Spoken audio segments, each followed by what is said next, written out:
Today, in a New York federal courtroom, Sean Diddy Combs told the judge he was, quote, a little nervous. The rap mogul's criminal trial began this morning. He is sex trafficking, racketeering, and more. The two sides are now in the process of selecting a jury of 12, plus all. Things are heating up in Diddy's high-profile court battle. By day 3 of jury selection, the pressure is mounting. Prosecutors, defense attorneys, and Diddy's elite legal team are all feeling the strain.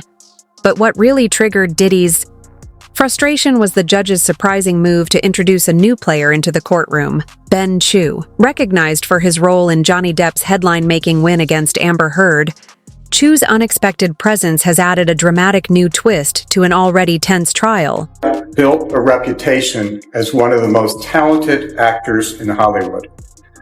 A respected artist whose name was associated with success at the box office. Today, his name is associated. Over the first 2 days of jury selection, 167 people were screened to determine who might serve on the panel. Out of that group, 49 were dismissed right away. The remaining candidates were asked roughly 100 yes or no questions, mainly focused on how they get their news and their opinions about Diddy. Some didn't hesitate to admit they disliked him, while others weren't sure they could stay unbiased. By the third day, the list had been narrowed to 35 individuals from a wide range of backgrounds, including design, social work, healthcare, and manufacturing, spanning an age from their 30s to their 80s. Their news sources are just as varied, from YouTube and social media to traditional newspapers. This diversity adds layers of complexity to the trial, especially given how easily jurors might be exposed to outside influence. Take someone like Dr. Umar, for example. Coming up in a few days. I think it's coming up in about 4 or 5 days. How you feel about Cassie testifying against Diddy? Yes, sir. First of all, it should be absolutely illegal for Cassie to testify against Diddy. When he paid her off, I believe there was an NDA involved in that situation. He was paying her off to shut up and go away.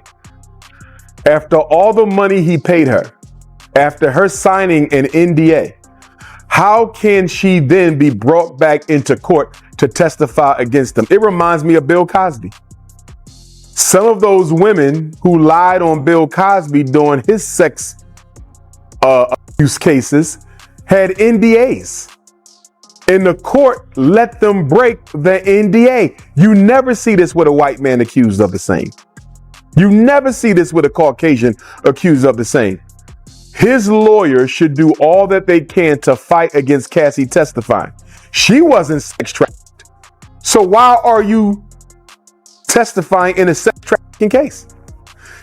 He is not being charged with crimes against Cassie. He's being charged with crimes against others. Cassie was paid and dismissed. Why is she being brought back into court after taking that man's money and testifying against him? That right there is clearly an excessive and abusive use of the law. Absolutely wrong. I do not like it. As far as Puffy asking for his case to be delayed, I agree with that. Remember, one of his lawyers recused himself. Okay, at least one of them. So he probably has, some new people on his legal team. They got to get reacclimated and get caught up with what's going on. And I saw nothing wrong with him asking for a 2-month delay. He's already in jail. Y'all didn't give him bail, which I also think is a violation of his constitutional rights. So he should have got the 8-week delay. But here we go again. Deion Sanders. We want to make an example out of Puff. And of course, Deion wasn't accused of what Puffy is being accused of, but we want to make an example out of Sean Puffy Combs. He was too confident, he was too big, and it was time for us to bring. The judge is now in the final stages of selecting a jury, 12 primary jurors and 6 alternates from the remaining pool. But this is far from a typical case. Diddy is facing 5 serious federal charges, with prosecutors accusing him of running a criminal enterprise involving drugs and sex. There's even talk that his ex-girlfriend, Cassie Ventura, could take the stand as a witness. If convicted, Diddy could be looking at a life sentence. To help navigate the complexities of jury selection in such a high-profile case, the judge brought in Ben Chew, best known for representing Johnny Depp in his defamation trial against Amber Heard. Chu offered valuable insight into the challenges of selecting an impartial jury when a celebrity's fate hangs in the balance. So have a member of the team going through the social media of these jurors, making sure they didn't do anything. I mean, how much research can you do in terms of, did they search for something? Did they say something? I always am curious about that because you come into court the next day and you always hear a prosecutor or defense attorney say, court, we have an issue we'd like to bring to your attention. Juror number 5 was looking at, it's like, how did they find that out? Is that what happens? Well, it is in a high stakes case like this. I mean, as you know, not all clients have the resources to hire, jury consultants and to hire investigators. But in this case, you have a defendant who could theoretically be sentenced to life in prison, who has the means. So I'm sure, or I would think, that his counsel have a team of investigators following the jurors around to the extent they can and looking for any electronic footprint.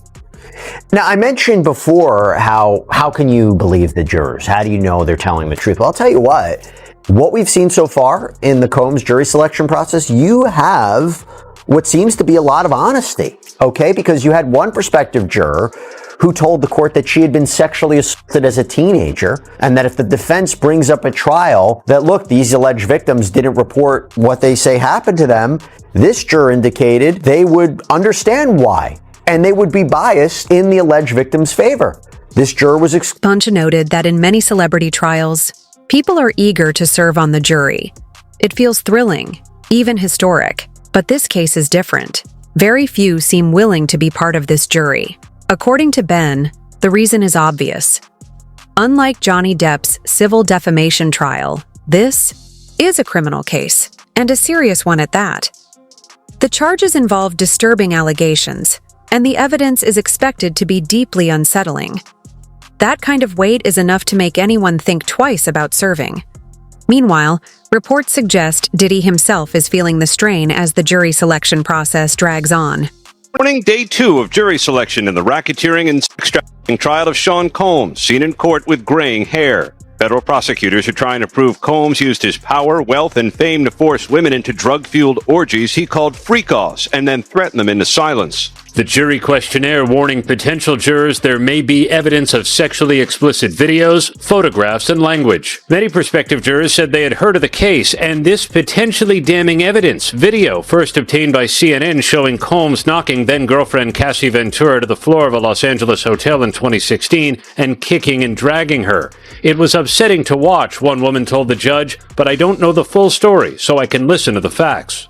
Many prospective jurors said they recognized the names of other celebrities that might come up at trial. Several potential jurors knew of Combs' cultural significance. The woman said she remembered him from Making the Band. A man said he liked to listen to hip-hop in the 1990s. Can't nobody hold me down. When Combs became a chart-topping artist. To remain in the jury pool, all had to say they could be fair. The judge tried to keep things moving, so when the defense asked for a bathroom break, Combs apologized, saying, "Sorry, Your Honor, I'm a little nervous today." Ben also offered his take on the kind of jurors Diddy's defense team is likely hoping to seat.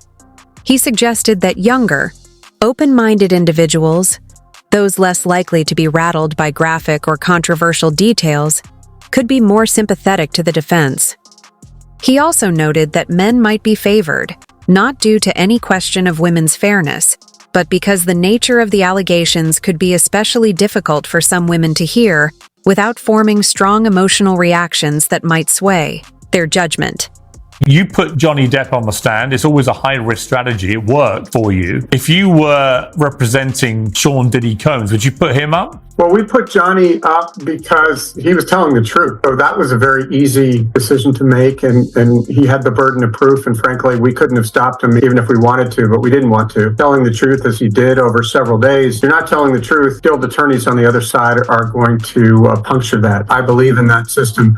I think in this case, I don't think he's got any choice. Given that video, he's got to explain it. He's got to say that he's terribly sorry for it, but that was an aberration. That's not who he is. He simply has. And this is where the drama really begins.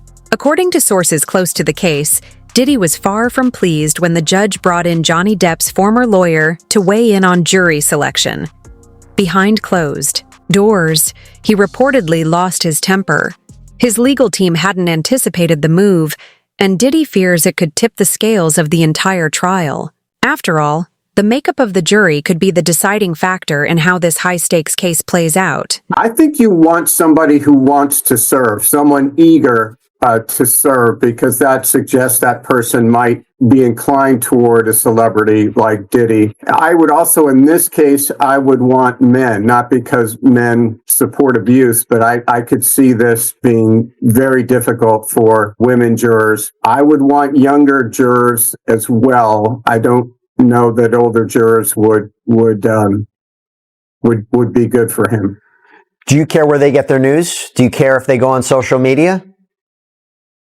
I wouldn't care so much about social media. Certainly, watching you on Law and Crime would be a real problem. But no, I wouldn't care too much. I mean, in fact, if they were reading the celebrity media, TMZ, Rolling Stone, that might be an encouraging thing for Diddy's counsel. Now, Ben, according to the court today, they expect preemptory challenges on Friday. You have a lot of jurors who saw the Cassie tape. You have a lot of jurors who were exposed to this case or something that's been going on with Sean Combs, know who he is, maybe know a list of the celebrities or places that were potentially going to be brought up in this case. Difficulty of sitting 8 weeks on this jury, but they're going to be seeing and hearing a lot. Do you think that it's going to be tough to sit a fair and impartial jury in Sean Combs' criminal case? Well, I think they will have a fair and impartial jury. I think the problem is going to come in, with the Cassandra Ventura's tape. I mean, whether you've seen that before, you're certainly going to see that during the trial. And I think that's highly problematic, obviously, for Diddy, whether they've seen it before or not. Yeah, because the prosecution is saying she was not only running away from Combs, she was running away from a freak-off, that there was a sex worker in that hotel room. That goes to the charge of sex trafficking, and also racketeering, because sex trafficking is a part of that as well. Okay, so the trial's about to start. We know that Sean Combs early in the week said to the court, I'm feeling a little nervous today. Let's say openings begin day 1, May 12th, okay? What do you advise your celebrity client to do and not to do as this trial begins and progresses for 8 weeks? I would remind him to remember that every second he is in the courtroom, at least one juror and probably more are going to be looking at him. So he should act as if he were testifying every second. Beginning Friday, both the prosecution and defense will start exercising their peremptory challenges, allowing them to remove jurors without giving a reason, so long as it's not based on race or gender. If the judge suspects discrimination, they have the authority to step in. The process has already sparked controversy. One potential juror was dismissed after disclosing they worked at HBO, which recently aired a documentary about Diddy. Another failed to mention their employment with the Legal Aid Society, an organization that provides criminal defense support, yet was allowed to remain after the judge found their responses satisfactory. According to Ben Chu, this stage of jury selection is absolutely critical for Diddy's defense strategy. As a very good jury consultant, probably more than one, who is profiling the type of juror who would be most sympathetic to him.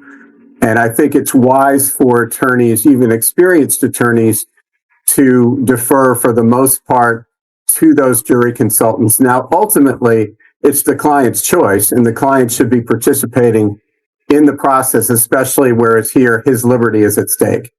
And was that something that you had in your case where your client wanted to get involved in the jury selection process? Because it's been reported that Diddy has been almost like nodding to his attorneys or maybe even shaking his head regarding certain prospective jurors.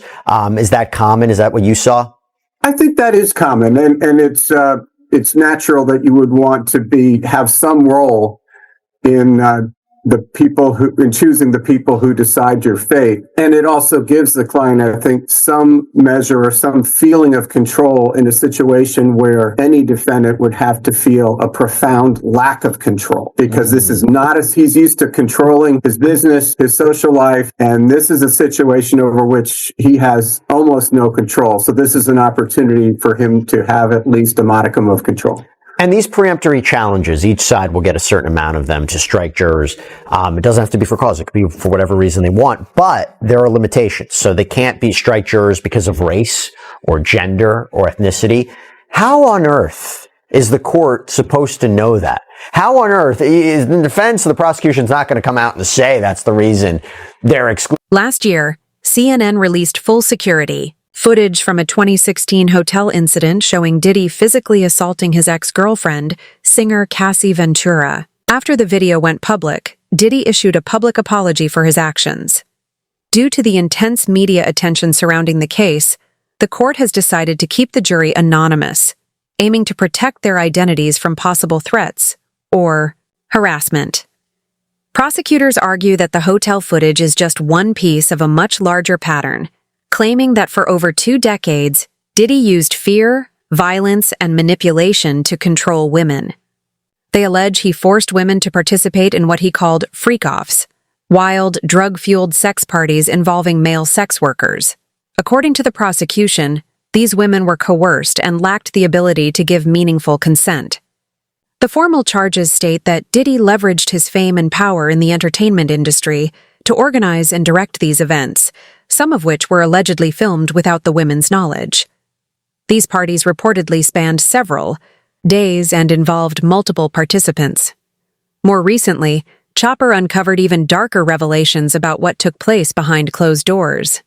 I seen that too. I seen uncomfortable to my eyes situations for sure. That I don't rock with. You heard me? That's all. I don't rock with it, you know. And when you would see these celebrities at these parties, they was cool with the environment. They was cool with everything. Absolutely. Having a ball. Like it was 1999. So I don't know, bro. I'm talking about celebrities. I'm talking about big time celebrities. You dig? I was just young city. I was just Chopper. You heard me?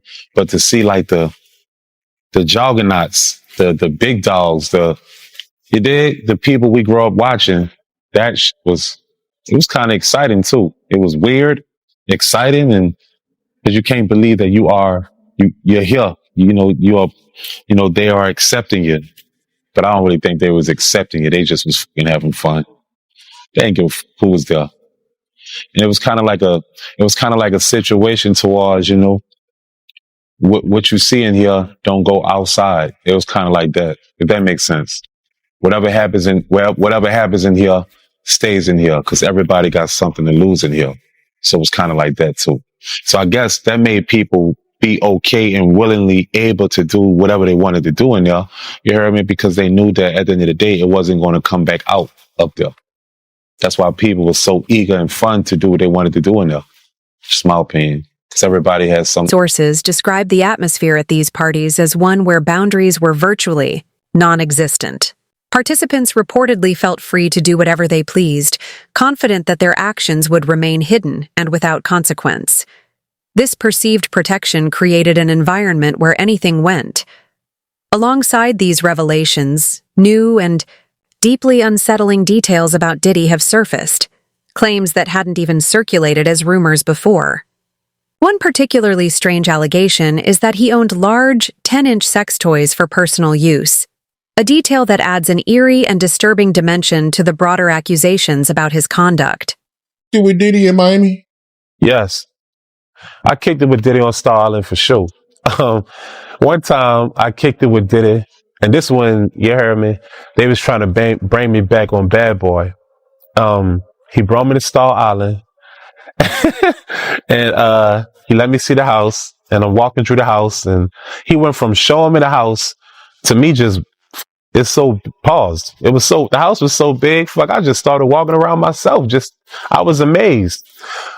When I'm walking, you heard me, I walk into this room. You heard me, I walk into this room, and I've seen all types of, dominatrix looking dildos and sex toys and all types of weird shit. That was in my head. Like, to be honest with you, at this time, I was green, so I wasn't thinking it was like Diddy's room. I thought it was more like Diddy be like bringing girls over and just doing all types of crazy shit. But knowing what I know now, That nigga's a fucking freak. Yeah, so yeah, I've been to his house in style, and I seen dildos, sex toys, and all types of weird shit in there. Definitely. But I wasn't supposed to just be wandering around there anyway, so I'm not gonna blame that on Diddy. I'm gonna blame it on myself, you heard me? Cause I ain't belong just exploring around there, you dig? So what you see is what you see if you're, not invited to walk in a place where ain't nobody asked you to walk into. But I definitely seen sex toys and all types of whips and dominatrix and baby Earl and all that type of shit. Definitely. 100%. Definitely. That Ben also recounted a troubling incident involving Diddy allegedly making an inappropriate advance toward an MTV cameraman. The encounter was so uncomfortable for the cameraman that it ultimately led him to quit his job at the company. This incident only adds to the growing list of disturbing behaviors being described, further reinforcing the troubling image of Diddy's alleged actions behind the scenes. Deuce is over there at MTV at the time, who was super cool guy. He actually had the camera walking with us, you heard me, to Brooklyn to get the cheesecake. The first Art Dialogue interview, you heard me, that I did, he DM'd me, and I definitely talked to him. He was like, yeah, bruh, how you been, Chop? I'm like, I'm straight, bruh. Appreciate you hitting me. Long time. He like, yeah, bruh, I appreciate your interview, you heard me, that you did on Art of Dialogue. I said, thank you, I appreciate you, bruh. And he was like, you ever notice why I was shooting with y'all and then all of a sudden you haven't seen me after that? And I'm like, yeah, I do. I said, why is that? He said, because one time Diddy invited me to his office and told me to suck his dick. And he was like, he said, I damn near wanted to kill him, bro. He was like, I left the office and I quit. And so it don't, with the curse situation, it don't sound far-fetched from what I've heard. You dig? I haven't ever encountered that type of situation with Diddy. Thank you, universe, because I would be in jail right now, facing life or doing life. But I haven't encountered that type of Diddy. You dig? But I don't know, bro. If it walk like a duck and talk like a duck, obviously, it might be a duck. It might be true, bro. That is considered sexual harassment, Sarah. I think that's considered sexual harassment, not what Sarah tried to do. You dig? So with the Kirk situation, I don't know. It just don't sound far-fetched. And that's all I'm gonna say about it. I haven't experienced that with Diddy, so I can't, I can't be like the people that exaggerate and say things that's not true. All I can say is 100 things from my experience, and my results for that answer is